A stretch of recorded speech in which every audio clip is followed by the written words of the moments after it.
When we looked up assimilation, we found that it means the process of taking in and fully understanding information and ideas. From our personal experiences and from what we have seen in the media, we knew that assimilation means much more than just understanding information. It was also about adapting and fitting into the larger community. The myth of the model minority asserts that Asian Americans set the standard for other immigrants in terms of income, education, employment, standard of living, and interracial marriage. Although this association may seem to cast a positive light on immigration, it marginalizes the experience of Asian Americans who have struggled with poverty and racism in America. While some immigrants may obtain citizenship, they are still outsiders in society. We wanted to fully understand the term, and so we started by looking back at history and how immigrants from Asia attempted to fit into American society and culture. In the time period of the Chinese Exclusion Act, propaganda and the media painted Chinese and other Asian immigrants as sneaky and out to steal American jobs. We were reminded of Tyrus Wong, the inspirational artist from China who overcame this discrimination and assimilated into America as a quintessential American artist. This has obviously changed today, and society has become a lot more accepting of immigrants and other cultures. No matter one's personal take on assimilation, it is clear historically that immigrants who try to assimilate enjoy the most success in terms of acquiring assets such as education and high-paying jobs. However, we realize that our views aren't the only ones out there, so we decided to ask members of our Andover community about assimilation.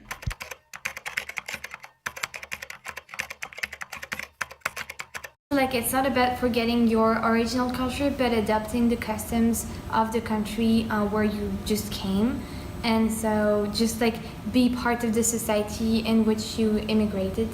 For me, I think assimilation means you move to another culture and then adapt some of that culture and combine it with your own. I try to understand American culture, but at the same time, I do not think I have been trying to just fit in. Nowadays here, I feel that the globalization of the movement or the appreciate of the culture around everywhere, I do feel that there's less pressure to kind of fit in. I think impossible to fully assimilate it. I lived in China for 24 years. I live here for 24 years. I still mixed. Only adapt is fit me. And also I carry the old culture or my parents passed to me. So I will still pass those good culture values to my kids. So I don't think is able to fully assimilate you.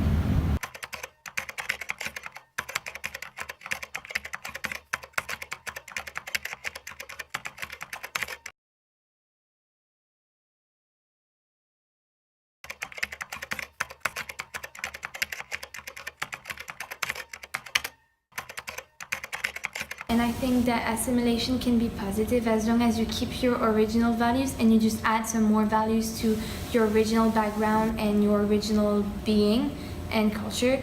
But assimilation can be negative if you have to give up your own customs to adopt the customs of the country where you just come and go. The term itself has only very recently been something that's explicitly defined.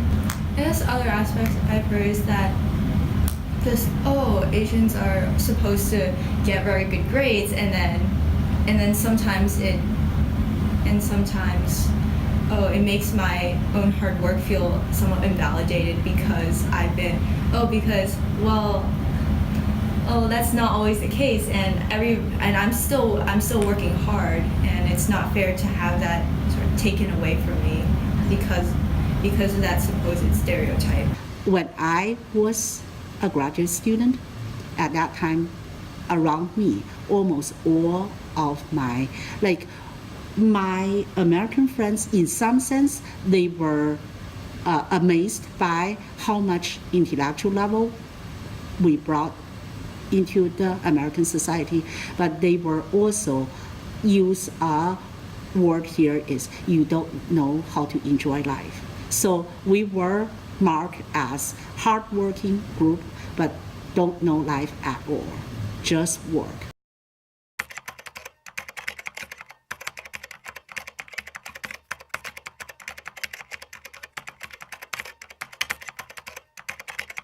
I would say clothing, and like French people are always very careful about how they dress and what they wear, and like being fashionable or looking good all the time when you go in the streets, whereas American people tend to go in yoga pants and like sweaters and stuff like that, and you even have like socks and sandals. But I had assimilation in the sense that now I'm more casual about what I wear and how I look. I just don't care. I can't. I'm actually like, I'm so far gone from, like, I'm just a foreigner in China, essentially. I mean, partly it's because, like, my Chinese is okay, but, you know, it's actually worse that it's okay. Like, I've actually people just think I'm, like, you know, like, legitimately, they just think I'm, like, mentally challenged. As in, like, they see this old person who's talking, like, they're in 7th grade, right? So they just think I'm, like, not.